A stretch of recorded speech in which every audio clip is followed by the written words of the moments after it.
bertemu di malam hari ini untuk membahas kitab Al-Wajiz fi Fiqh Sunnah wal Kitabil Aziz. Di pertemuan yang sebelumnya kita sudah bahas tentang hal-hal yang dikatakan oleh syariat sebagai sesuatu yang najis. Kemudian kita juga sudah jelaskan beberapa hal penghilang najis atau apa saja yang membersihkan najis dan bagaimana cara membersihkan najis. Cuman saya lupa di sini sampai mana. Hah?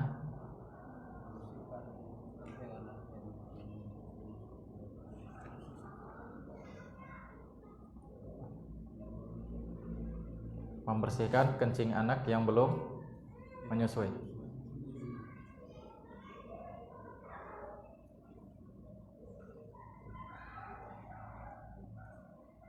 Baik. Nah, berarti poin yang ke-6 sekarang ya. Kemarin yang ke-5. Ya kan? Yang pertama, cara membersihkan atau cara mensucikan bangkai, kulit dari bangkai.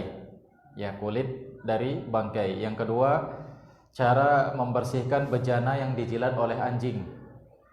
Ya, cara membersihkan bejana yang dijilat oleh anjing. Masih ingat berapa kali? 7 kali. Yang pertama dengan tanah, yang 6 terakhir dengan air. Kalau sepeda motor dijilat anjing, siram air aja. Yang ketiga, cara membersihkan pakaian jika terkena darah haid. Yang keempat, cara membersihkan ujung pakaian perempuan. Ya, cara membersihkan ujung pakaian perempuan ini dengan cara apa? Hah? Masih ingat? Ya, dibiarkan sambil berjalan, maka tanah yang berikutnya akan membersihkan ujung dari pakaian perempuan tersebut. Dan ini menunjukkan bahwasanya perempuan itu pakaiannya di bawah mata kaki. Ya, sebagaimana hadis yang berasal dari Ummu Salamah, yang dia berkata, ada seorang perempuan yang berkata kepadanya, "Ya wahai Ummu Salamah, pakaianku panjang.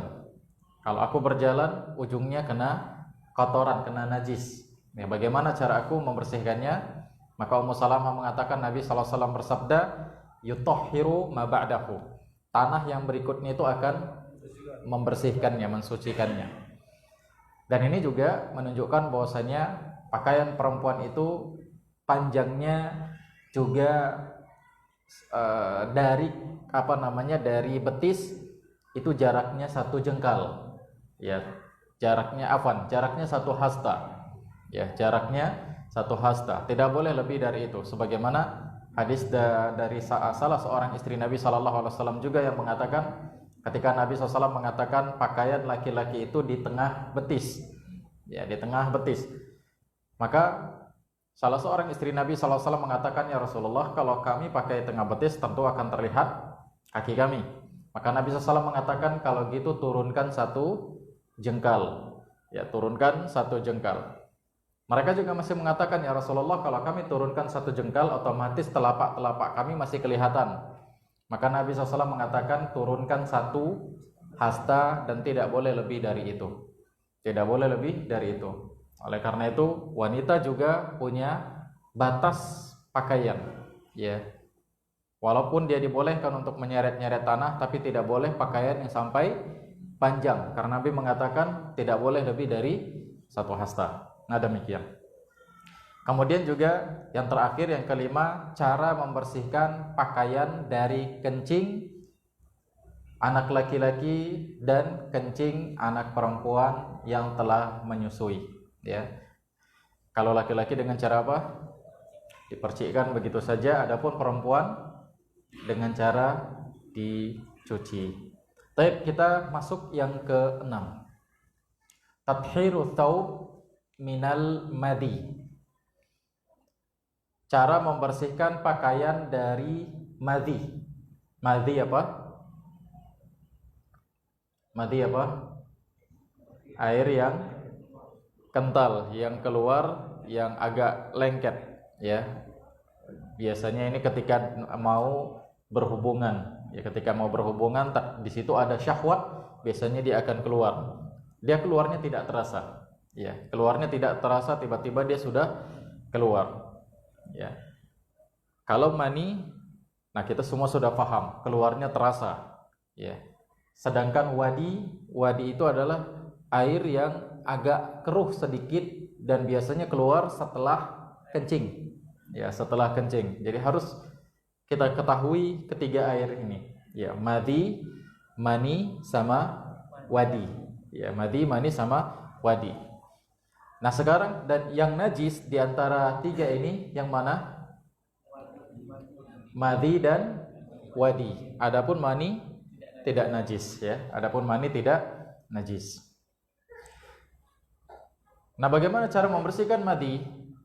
Ya, cara membersihkan madhi bisa kita ketahui dari hadis Sahal bin Hunayf.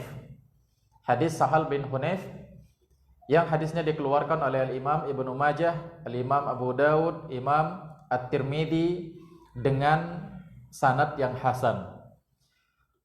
Dia berkata, "Kuntu alqa minal madhi shiddatan wa ana'an." Dia bilang, aku adalah orang yang sering keluar madhi. Ya. Jadi ada tipe-tipe manusia atau ada orang-orang tertentu yang madhinya sering keluar. Ya, madhinya sering keluar. Ya mungkin dia bersentuhan sedikit dengan istrinya, madhinya sudah keluar. Ya, ada yang enggak. Dia bersentuhan dengan istrinya, ya kadang biasa-biasa aja. Jadi tipe-tipe orang macam-macam, ya. Tipe-tipe orang macam-macam. Ada yang, ya mohon maaf, ada yang syahwatnya tinggi, ada yang syahwatnya sedang, ada yang syahwatnya rendah atau lemah. Nah ini khonafidin rahimani wa rahimakumullah. Maka Sahal bin Hunayf bilang, aku adalah seorang laki-laki yang madhiku sering keluar. Ya, madhiku sering keluar. Sehingga aku kesulitan jadinya.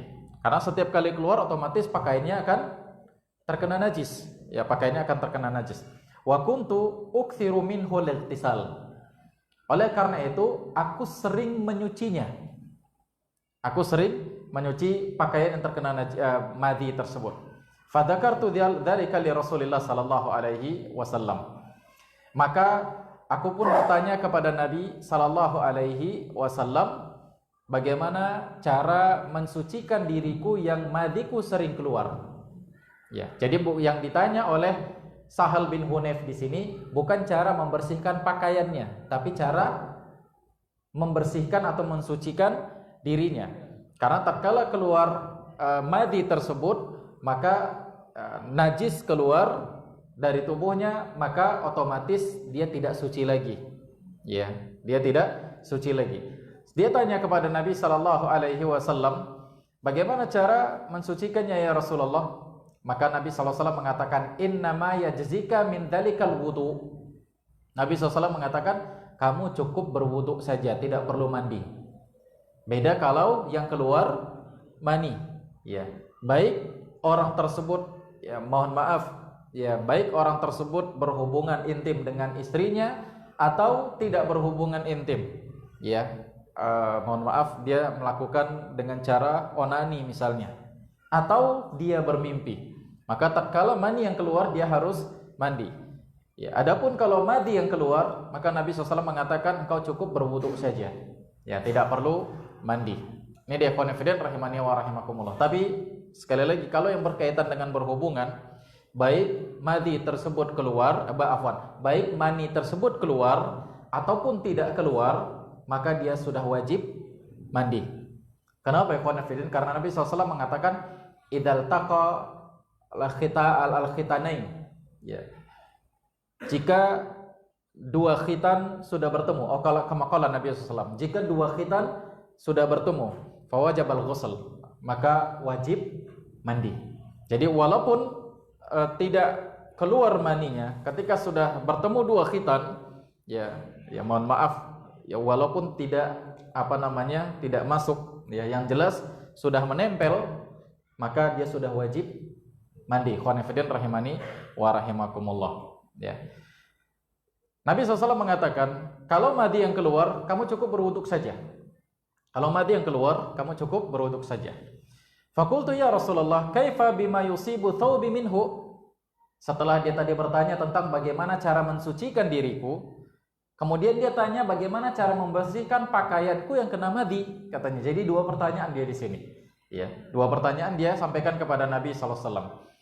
Bagaimana caranya membersihkan pakaianku yang kena madi tersebut? Qala yakfika an ta'khudha kaffan min ma'in fatandaha bihi taubak haitsu tara annahu qad asaba minhu. Nabi SAW mengatakan, cukup bagimu engkau ambil satu genggam air. Ya, gak banyak, sedikit aja air antum ambil, kemudian dicurahkan ke tempat yang kena madi tersebut. Ya, pakaian yang kena madi tersebut sampai engkau lihat memang semuanya sudah kena air. Ya, sudah kena air, maka sudah cukup, kata Nabi sallallahu alaihi wasallam. Jadi tidak perlu kita mencuci. Kalaupun mau dicuci ya silahkan. Ya, mohon maaf, misalnya gini. Ada seorang laki-laki, ya, terkadang kalau syahwatnya sudah muncul itu biasanya madi sudah keluar. Ya, misalnya dia digoda oleh istrinya. Ya, digoda oleh istrinya dengan pakaian minim gitu kan. Akhirnya dia mungkin lagi baca atau dia lagi duduk di sofa hingga akhirnya syahwatnya muncul. Nah, tatkala syahwatnya muncul itu biasanya madinya keluar. Ya, madinya keluar. Maka kalau sudah madi keluar, hendaknya pakaiannya tersebut, ya mohon maaf, pakaian dalamnya dia harus periksa. Kalau dia mau sholat dengan pakaian itu lagi, maka dia harus bersihkan madinya tersebut. Ya, dia harus bersihkan madinya tersebut. Kalau misalnya pakaiannya tinggal satu-satunya itu, ya cukup bagi dia ambil air, ya mungkin nggak sampai satu gayung, ya misalnya di sinilah kena madinya, diambil air, mungkin digosok-gosokkan saja di bagian yang terkena madi, ya digosokkan atau diperas yang bagian kena madi, kemudian silakan pakai lagi. Ya, silakan dipakai lagi. Tapi kalau seandainya pakaian dalamnya masih banyak, mau dia cuci juga nggak ada masalah. Ya, mau dia cuci juga nggak ada masalah. Ya. Dan ini juga terkadang ada sebagian orang begitu pas dia keluar rumah gitu kan, ya mohon maaf, kan ada model orang, tipe orang melihat sesuatu yang membuat syahwatnya memuncak, biasanya kadang-kadang madinya keluar.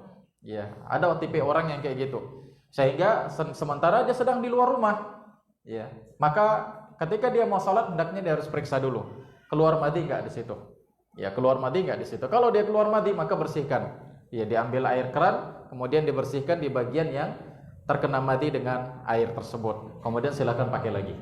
Ini dia khonifidin rahimani wa rahimakumullah. Tapi kalau mau dia cuci nggak ada masalah. Ya, kalau mau dia cuci tidak ada masalah. Ini dia khonifidin bagaimana cara membersihkan pakaian dari madi. Ya, demikian. Yang ketujuh, tathiru asfalan na'al. Ya.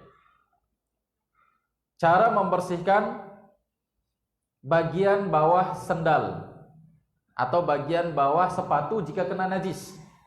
Ya. Dia jalan keluar, tiba-tiba kepijak tai, mohon maaf, tai ayam. Tai ayam najis nggak? Nggak. Tai ayam nggak najis, ya. Ingat, yang najis adalah kotoran atau tai yang dagingnya haram dimakan. Ya, yang dagingnya atau hewannya haram dimakan, seperti tai anjing, tai babi, tai macan, harimau, dan yang lain-lainnya. Tapi kalau binatang-binatang yang halal dimakan dagingnya, maka tainya tidak najis. Ya, tainya tidak najis, cuman bau aja. Itu dia khonifidin rahimani wa rahimakumullah. Jadi kalau seandainya kepijak tai ayam ya nggak apa-apa. Ya, mau antum cuci, nggak dicuci juga tidak masalah. Ya. Tapi kalau kepijak tai anjing, maka ini najis. Antum mau sholat dengan sendal, mau sholat dengan sepatu, maka harus bersihkan dulu. Ini dia khonifidin rahimani. Boleh nggak sholat pakai sendal? Boleh. Ya, dan ini termasuk sunnah yang sudah mulai dilupakan oleh kaum muslimin. Ya, satu sunnah yang sudah mulai dilupakan oleh kaum muslim. Dan para ulama mengatakan ikhwan fillah, tatkala satu sunnah yang sudah mulai banyak dilupakan oleh kaum muslimin dan kita berupaya untuk menghidupkan sunnah tersebut, maka pahalanya lebih besar. Pahalanya lebih besar. Kita bisa dapat 2 kali lipat pahala. Kenapa ikhwan fillah? Karena Nabi SAW mengatakan apa? Nabi mengatakan, man sanna sunnatan hasanatan falahu ajruha wa ajru man amila biha, la yanqusu min ujurihi syai'un. Nabi SAW mengatakan, atau kama qala Nabi SAW mengatakan, barang siapa yang menghidupkan satu sunnah, barang siapa yang membuat satu sunnah, ya, man sanna sunnatan hasanatan falahu ajruha, dia dapat pahala, dan pahala orang yang mengikutinya. Dia dapat pahala, dan orang yang mengikuti cara dia juga dapat pahala dari orang tersebut. Ya, orang itu dapat pahala, dia juga dapat pahala dari orang tersebut tanpa mengurangi pahala orang itu. Jadi dia dapat pahala 2 kali, orang yang ngikutinya cuma pahala sekali. Ini dia ikhwan fillah. Jadi ada satu sunnah yang sudah mulai dilupakan oleh orang-orang, kita berupaya untuk menghidupkannya hingga orang-orang ngikutin cara kita dapat pahala yang double. Ikhwan fillah rahimani wa rahimakumullah. Maka hidupkan sunnah ini. Ya, salatlah antum pakai sendal, salat pakai sepatu. Ya, bisa enggak?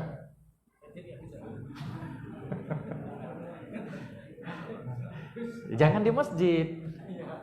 Di mana antum kerjakan? Di rumah. Ya, di rumah kita, rumah sendiri. Siapa yang melarang kita di rumah salat pakai sendal? Gak ada kan? Ya, salat sunnah. Ya, misalnya habis salat maghrib atau habis salat salat duhur, kita nggak ada kerjaan, pulang. Ya, pulang kemudian salat di rumah pakai sendal. Ya, pakai sandal. Antum mau salatnya di atas sajadah, nggak di atas sajadah. Ya, salat di atas sajadah itu enggak sunnah. Iya, di atas. Iya. Salat di atas ya sajadah gini, tikar, ya itu enggak sunnah. Yang sunnah salat di atas dia pakai sandal. Ikhwan fillah rahimani wa rahimakumullah. Salat di atas sajadah ini kan ya biar nyaman saja, kan begitu. Ya, antum enggak pakai sajadah salat cuman lantai gitu aja, sah enggak salatnya? Sah. Ikhwan fillah rahimani wa rahimakumullah. Jadi coba hidupkan sunnah ini. Ya, salat di rumah pakai sandal.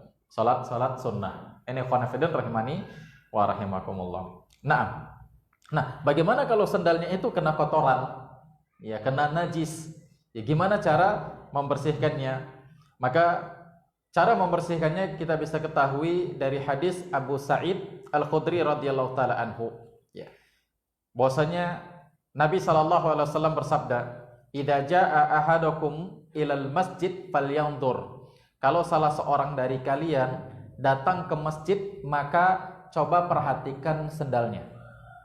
Ya, ini bagi orang yang salat pakai sandal. Ya, karena ikhwan fillah, sahabat-sahabat di zaman Nabi SAW, mereka salat di masjid pakai sandal. Tuh, sahabat berani salat pakai sandal di masjid.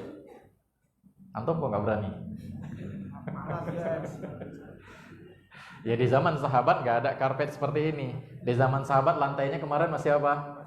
Masih tanah, kan begitu. Jadi mereka ada yang sholatnya pakai sendal, ada yang sholatnya nggak pakai sendal. Maka Nabi bilang, kalau salah seorang kalian datang ke masjid, maka perhatikan sendalnya, kata Nabi SAW. Fa in ra'a fi na'laihi qadaran, kalau dia lihat di sendalnya itu ada kotoran, maksudnya najis, ya, falyamsahhu wal yusalli fihima. Maka hendaknya dia hapuskan atau dia usap. Kemudian silahkan sholat dengan sandal tersebut. Dia usap dengan apa ini? Dengan tanah. Ya, jadi dia pakai sandal, dia lihat sandalnya ternyata ada najis, maka hendaknya digosokkan ke tanah. Kemudian setelah itu silakan sholat pakai sandal. Nah, ini confident. Nah, dari sini menunjukkan kepada kita bahwasanya tanah itu bisa membersihkan najis. Sebagaimana hadis yang pernah kita sampaikan dahulu, bahwasanya tatkala perempuan dia berjalan, ujung pakaiannya kena kotoran, kena najis, maka Nabi SAW mengatakan yutahhiru ma ba'dahu. Tanah yang berikutnya itu akan mensucikan pakaiannya. Nah, ini dia ikhwan fillah rahimani wa rahimakumullah. Jadi benda-benda ya yang bisa menjadi penghilang najis atau pembersih najis selain air itu tanah, batu dan yang semisalnya. Ya, tanah, batu dan yang semisalnya. Ikhwan fillah rahimani wa rahimakumullah. Naam.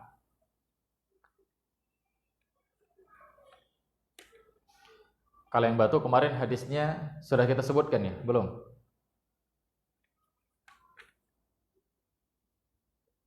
Belum. Hadis yang batu gimana?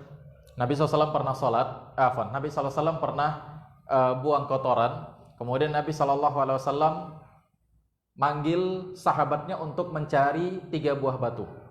Ya, Nabi nyuruh sahabatnya untuk mencari 3 buah batu. Hingga akhirnya sahabat tersebut hanya dapatkan 2 buah batu dan 1 kotoran yang sudah kering. 1 kotoran yang sudah kering. Maka Nabi SAW mengambil 2 batunya dan kotoran yang kering dia buang.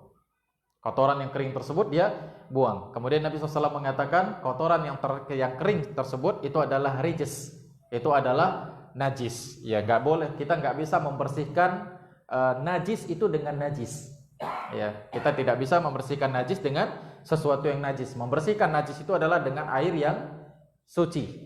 Ya, yang suci. Ini khonefidin yang suci, baik dia mensucikan ataupun dia tidak mensucikan. Namun kalau untuk berwudu atau untuk mandi agar kita kembali suci, maka harus dengan air yang mensucikan. Ikhwan fillah rahimani wa rahimakumullah. Ya, ini dia. Dan para ulama juga mengatakan yang semisal batu juga boleh. Ya, seperti di zaman kita sekarang dengan tisu, ya, atau mungkin juga dengan kain basah, ya, atau tisu basah, ya, atau dengan antum misalnya ke hutan dengan pohon-pohon daun-daunan, kan begitu.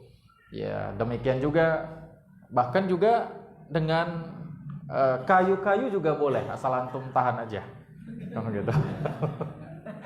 Ya, kalau nggak ada yang lain cuman kayu gitu kan, ya sudah dengan kayu bersihkan. Ikhwan fillah rahimani wa rahimakumullah. Dan yang semisalnya. Ya, dan yang semisalnya.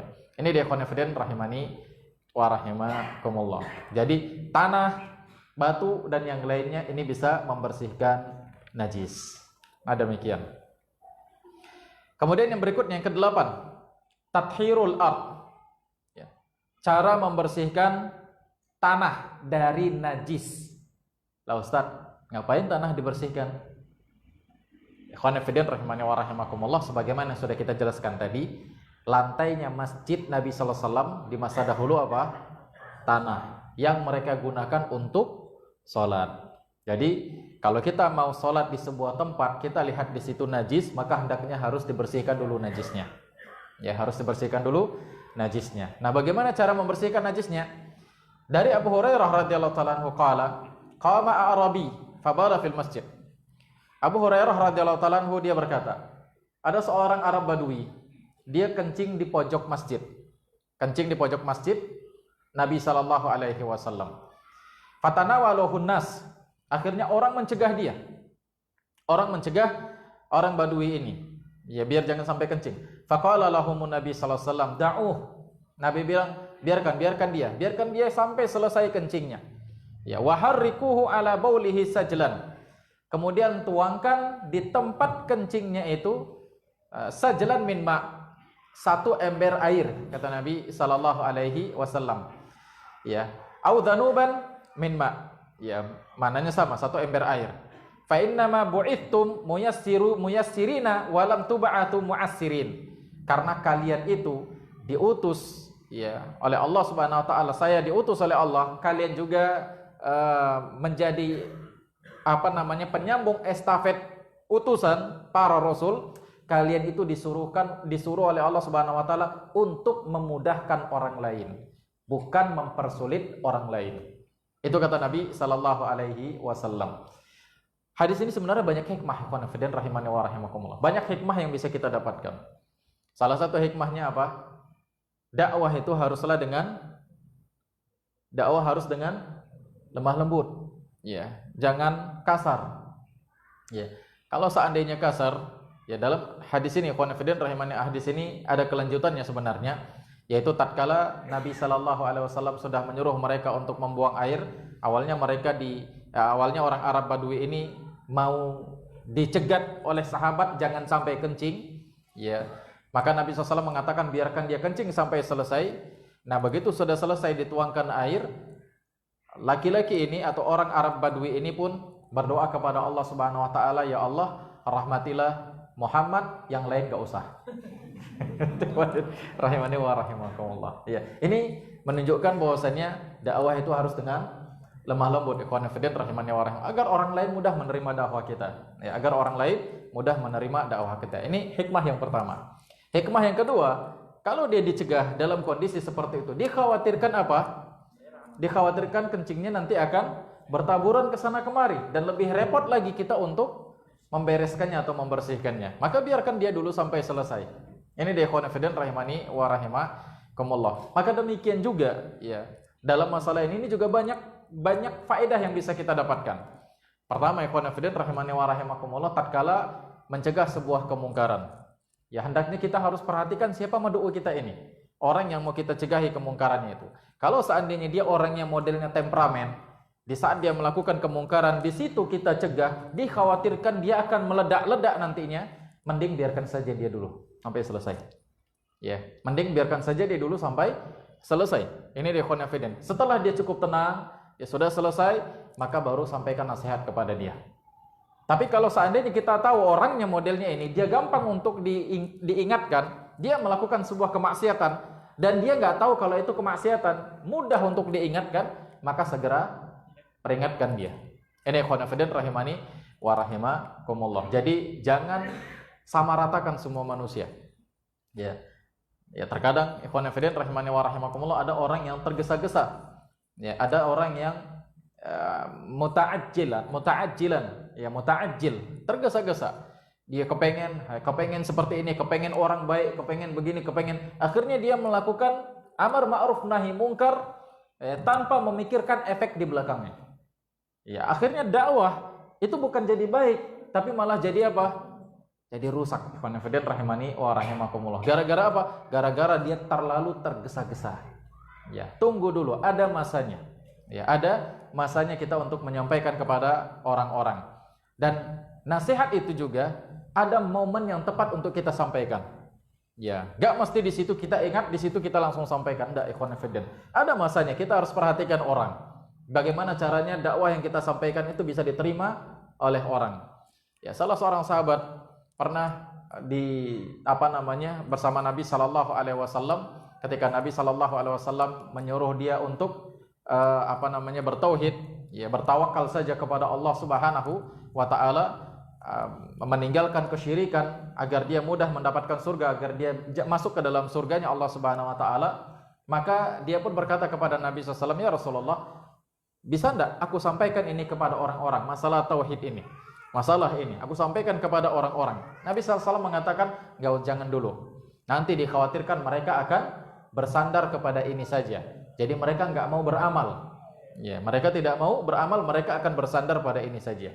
Artinya bukan berarti kita tidak menyampaikan, tapi ada momen yang tepat. Ikhwan fillah rahimani wa rahimakumullah.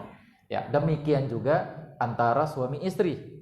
Ya, lagi tengkar, lagi marah-marahan, maka cari momen yang tepat agar istri mudah menerima nasihat kita atau agar suami mudah menerima nasihat kita. Ya, seperti hadis Abu Thalhah sama siapa? Sama istrinya Ummu Sulaim. Ya, Abu Thalhah sama Ummu Sulaim. Ya, ketika anaknya Abu Thalhah meninggal. Ya, Ummu Sulaim punya anak dari Abu Thalhah, anaknya masih kecil, sakit, demam, kemudian ketika demam tersebut dia mungkin menangis-nangis atau apalah gitu, ya. Maka Abu Thalhah mengira ini demam-demam biasa, ya kayak biasalah anak-anak demam nanti bakalan sembuh sendiri kan begitu, yang penting dikasih obat sembuh sendiri. Akhirnya Abu Thalhah di hari itu dia keluar, ya dia keluar rumah, ya nggak tahu apakah dia mau mencari ma'isyah kah atau ada kebutuhan yang lain, yang penting dia keluar rumah. Dia serahkan anaknya ini sama istrinya. Dia serahkan sama istrinya, tolong jaga, tolong rawat ini. Ya, dia pun keluar. Ternyata tatkala dia keluar, anaknya meninggal. Ya, anaknya meninggal. Dan sore harinya Abu Thalhah baru pulang. Nah, di sini Ummu Sulaim, dia tahu karakter suaminya seperti apa, model suaminya ini bagaimana, dia paham. Ya, karena ikhwan fillah, yang paling mengerti karakter suami itu siapa? Istri. Ya, yang paling mengerti karakter istri suami. Walaupun dia masih punya ibu atau masih punya bapak. Biasanya kalau sudah menikah, yang paling paham dengan istri itu adalah suaminya, bukan ibu bapak dia. Demikian juga sebaliknya. Wah, kalau belum menikah mungkin yang paling tahu adalah ibu bapaknya. Tapi setelah menikah, yang paling tahu karakter seseorang itu adalah kita, istri atau suami. Nah ini dia ikhwan fillah. Ummu Sulaim tahu karakter suaminya ini bagaimana. Akhirnya dia bilang sama keluarganya. Dia bilang sama keluarganya ketika keluarganya datang ke rumahnya melihat jenazah anaknya. Dia bilang, nanti kalau Abu Talhah pulang, kalian gak usah ngomong. Biar saya yang ngomong. Karena dia khawatir kalau nanti yang lain ngomong, itu bukan mereda suasana. Malah akan membuat Abu Talhah marah. Ya. Akhirnya dia bilang, biar saya yang ngomong nanti, kalian diam aja. Nah, ketika Abu Talhah pulang, apa yang dilakukan oleh Ummu Sulaim? Ummu Sulaim gak langsung ngomong. Tapi apa yang dilakukan oleh Ummu Sulaim? Ummu Sulaim siapkan makanan. Ya. Ditanya sama Abu Talhah, gimana anak kita? Karena ketika dia tinggalkan anaknya dalam kondisi sakit. Ya, gimana anak kita? Ya, Ummu Sulaim bilang, ya sudah lebih tenang sekarang. Dia nggak langsung menjawab anak kita meninggal. Ya, ini masya Allah cerdasnya Ummu Sulaim. Dia menggunakan bahasa kalau di dalam istilah syar'i ini namanya tauriyah. Ya, atau mungkin bahasa kita bahasa diplomatis. Ya, nggak langsung ngomong to the point, tapi ngomong sesuatu difahami oleh orang lain dengan paham yang berbeda. Kalau kita ngomong ini, biasanya orang lain akan memahaminya A, tapi maksud kita sebenarnya B. Itu dia. Ini namanya tauriyah. Dan ini nggak bohong. Ikhwan fillah rahimani wa rahimakumullah. Ya. Ummu Sulaim bilang, huwa askanu makan, katanya. Dia sekarang udah lebih tenang. Ya. Dia sekarang udah lebih tenang. Saya sudah sering ngasih contoh ini, ikhwan fillah rahimani wa rahimakumullah, tentang tauriyah ini. Ya, seperti misalnya kita lihat ada dua orang berantem, satu pakai pisau, satu enggak, kita duduk di sini, kemudian orang itu yang pakai pisau ngejar, yang nggak pakai pisau lari. Kemudian yang nggak pakai pisau sembunyi. Dan kita yakin ini orang bakalan nanya kita, sementara cuma kita yang ada di situ. Ketika dia nanya, apakah kita harus jujur? Kalau jujur ini kan orang nanti bisa mati kan begitu. Maka bagaimana caranya? Di sini dibutuhkan tauriyah. Kita pindah sebentar, pindah ke samping sejenak, kemudian kita bilang ketika orang itu nanya, nampak nggak orang lari tadi? Kita bilang sejak saya di sini, saya nggak lihat orang lari. Ini namanya apa? Tauriyah. Dan kita memang nggak lihat karena kita sudah pindah. Waktu di sini kita lihat, tapi tatkala sudah pindah kita nggak lihat ada orang lari. Ini dia ikhwan fillah. Nah, Ummu Sulaim menggunakan kalimat diplomatis seperti ini. Ditanya oleh Abu Talhah, gimana kondisi anak kita? Ummu Sulaim bilang, huwa askanu makan. Dia bilang, anak kita sudah lebih tenang. Ya, sudah lebih tenang keadaannya sekarang. Akhirnya dipersiapkan makanan, dikenyangkan Abu Talhah. Kemudian Ummu Sulaim di malam hari itu berhias secantik-cantiknya. Belum pernah dia berhias secantik itu di malam hari itu. Dengan tujuan apa? Dengan tujuan agar mudah nanti ngomong sama suaminya. Akhirnya setelah mereka berhubungan di malam hari itu, sudah selesai, dia lihat suaminya sudah tenang, perutnya sudah kenyang, dan dia juga sudah nyaman, barulah dia sampaikan kepada suaminya. Dan itu pun gak langsung ngomong, gak langsung to the point. Gak langsung mengatakan, wahai suamiku, anak itu sudah meninggal, enggak. Tapi dengan apa? Dengan kalimat-kalimat pembuka. Ya, kalimat pembuka. Yang Ummu Sulaim yakin ini jawabannya pasti kemari.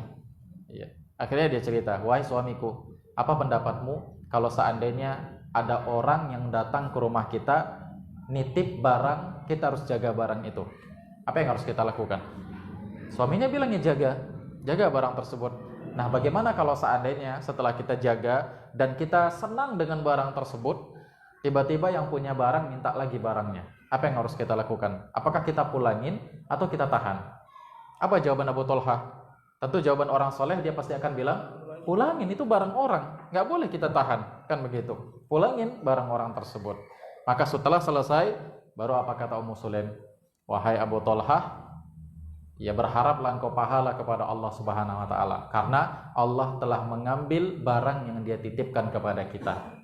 Barulah di situ paham Abu Talhah. Nah, ini masya Allah ikhwan fillah rahimani wa rahimakumullah. Jadi menyampaikan satu nasihat itu ada momen, ya, ada cara, ya. Jadi jangan tergesa-gesa, jangan kepengen tampil, jangan wah ini nanti, jangan ikhwan fillah.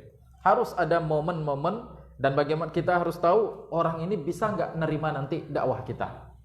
Ini dia ikhwan fillah rahimani wa rahimakumullah. Ini salah satu faedah yang bisa kita dapatkan dari hadis tentang orang Arab Badui yang kencing di masjid.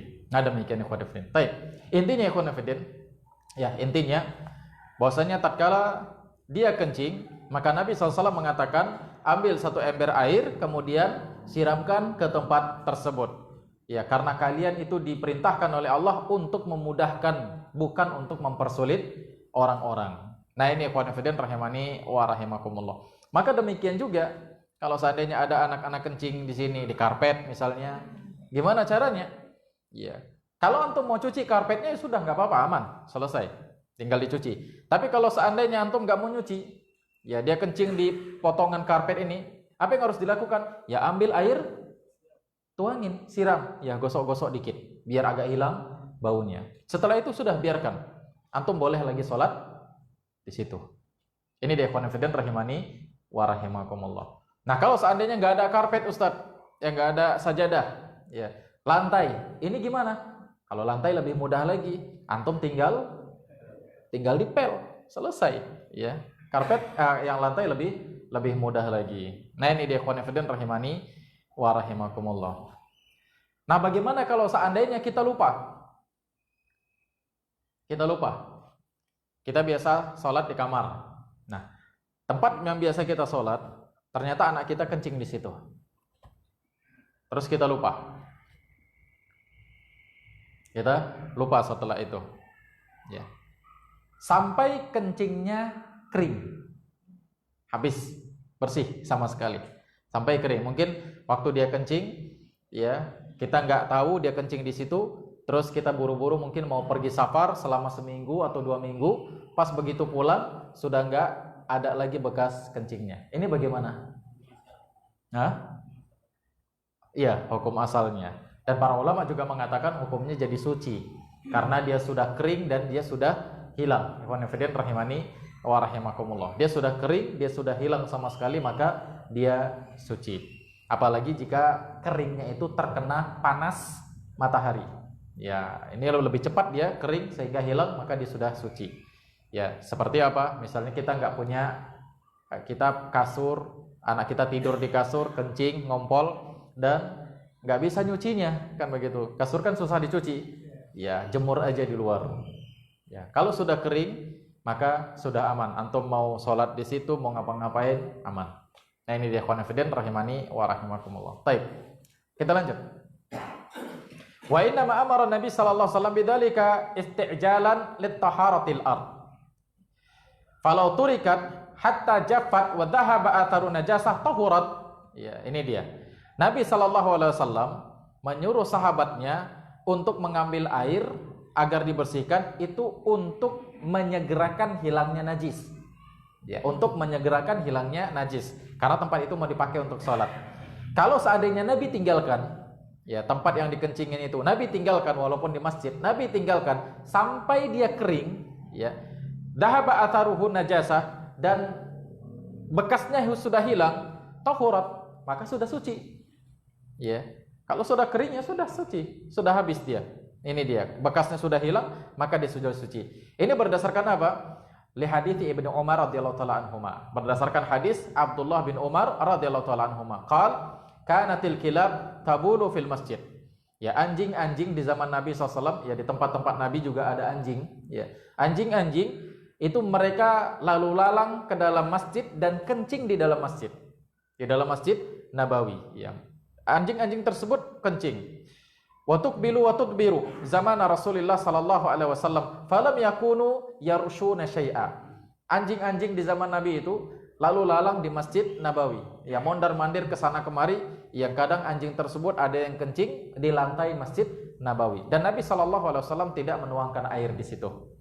Kenapa? Karena belum disolatkan, artinya belum sholat di tempat itu. Ya, waktu sholat masih panjang.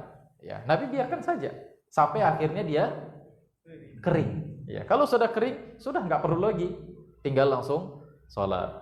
Nah ini dia ikhwan fillah rahimani wa rahimakumullah.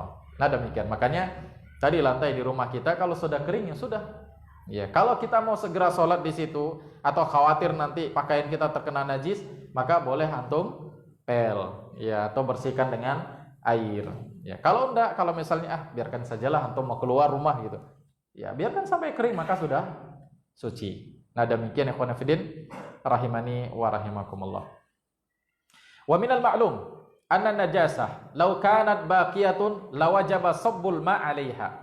Dan sudah maklum kata beliau, kalau seandainya najis itu masih ada bekasnya, kemudian masih ada bekasnya, ya masih ada bentuk najisnya, maka cara membersihkannya adalah dengan menuangkan air. Nah, ini perkara yang sudah maklum kata beliau. Tapi kalau sudah nggak ada, ya apalagi yang mau dituangkan, kan begitu. Nah ini dia konfident.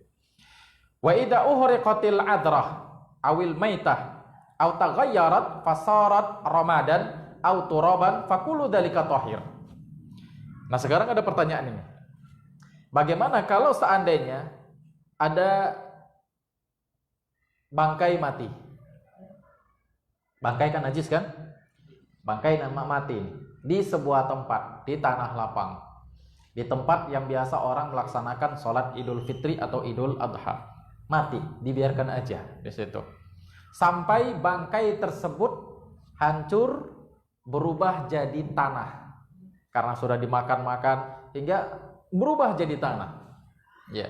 Maka kata beliau, ya, kalau wa uhriqatil adrah awil maitah, kalau bangkai tersebut ya diambil, dibuang, atau kotoran tersebut dibuang, atau dia sudah berubah menjadi tanah, sudah berubah menjadi abu, sudah berubah menjadi tanah, faqulu dzalika tahhiran, maka dia sudah jadi suci.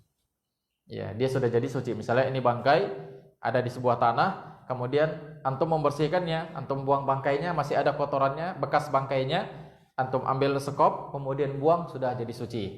Itu maksudnya. Atau dibiarkan saja hingga akhirnya bangkainya menjadi tanah, maka juga sudah jadi suci. Nah ini dia khonafidin rahimani wa rahimakumullah. Burhanu dzalika anal ahkam innama hiya ala ma hakamallahu ta'ala biha fihi mimma yaqa'u alaihi dzalikal ismu alladhi khatabana Allahu azza wa jalla. Wa idza saqata dzalikal ism faqad saqata dzalikal hukum. Penjelasannya kata beliau, penjelasannya bahwasanya hukum-hukum yang Allah Subhanahu wa taala menghukumi sesuatu mimma yaqa'u alaiha dzalikal ism, tatkala namanya disebutkan dengan nama tersebut. Artinya ketika dia menjadi bangkai ada di situ, maka dia najis. Tapi tatkala sudah berubah, namanya sudah enggak bangkai lagi. Namanya sudah berubah, artinya sudah jadi tanah, sudah jadi abu, sudah jadi arang misalnya. Maka namanya sudah enggak bangkai lagi hingga akhirnya najisnya juga sudah, hukumnya juga sudah berubah. Ini kata beliau, ya faqad saqata dzalikal hukum. Hukumnya juga sudah berubah. Wa annahu ghairul ladzi hakamallahu ta'ala fi.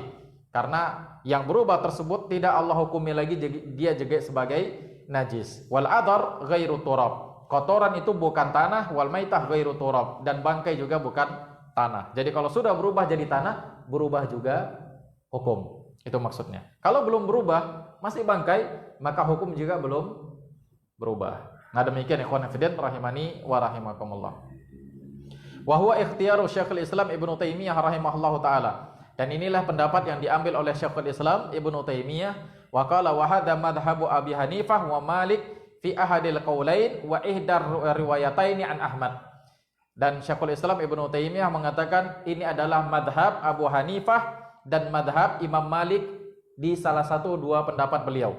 Salah satu dari dua pendapat beliau. Dan demikian juga ini salah satu dari pendapat Imam Ahmad rahimahullahu taala. Ya. Jadi ini ikhwan fillah rahimani wa rahimakumullah. Berarti dalam masalah ini sebenarnya ada perselisihan. Kalau bangkai itu dia sudah jadi tanah, apakah tempat itu masih suci? Apakah dia masih najis atau sudah suci? Maka Syekhul Islam mengambil pendapat ini. Kalau dia sudah jadi tanah, maka hukum juga sudah berubah. Itu kata Syekhul Islam Ibnu Taimiyah rahimahullahu taala. Nah demikian ikhwan fillah rahimani wa rahimakumullah. Ini yang terakhir, cara mensucikan tempat yang biasa kita gunakan untuk sholat atau tanah yang biasa kita gunakan untuk sholat. Nah, demikian ikhwan fillah rahimani wa rahimakumullah. Baik. Ada 1 menit lagi. Kita cukupkan sampai di sini. Tafadhol bagi yang mau bertanya. Silakan, Pak.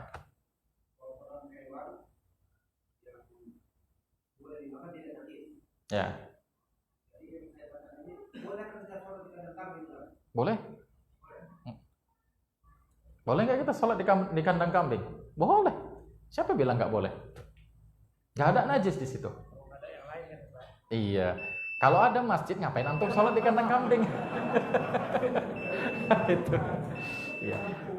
Tapi Nabi SAW melarang kita sholat di kandang unta. Kenapa? Walaupun sholat, boleh nggak sholat kita di kandang unta? Boleh nggak? Boleh, karena dia bukan najis. Kotoran unta bukan najis. Boleh kita sholat di kandang unta. Ya bahkan kencingnya unta boleh nggak diminum?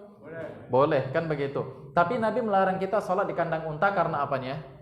Karena watak unta seperti syaitan. Kata Nabi SAW, watak unta seperti syaitan. Yaitu apa? Pendendam. Ya. Kalau antum jahili unta, antum pukul, antum apa? Misalnya antum pergi umroh, pergi haji, di situ pergi tur di kandang unta, kemudian antum tempeleng unta, tahun depan dia masih ingat sama antum. Ini yang nempeleng saya kemarin kata. Unta itu pendendam, ya. Itu dia ikhwan fillah rahimani wa rahimakumullah. Taib, wallahu taala alam. Kita cukupkan kajian kita karena sudah masuk waktu Isya. Aku lupa lihat wa astaghfirullah li wa lakum wa lisairil muslimin innahu huwal ghafurur rahim. Subhanakallahumma bihamdik asyhadu an la ilaha illa anta astaghfiruka wa atubu ilaik. Assalamualaikum warahmatullahi wabarakatuh.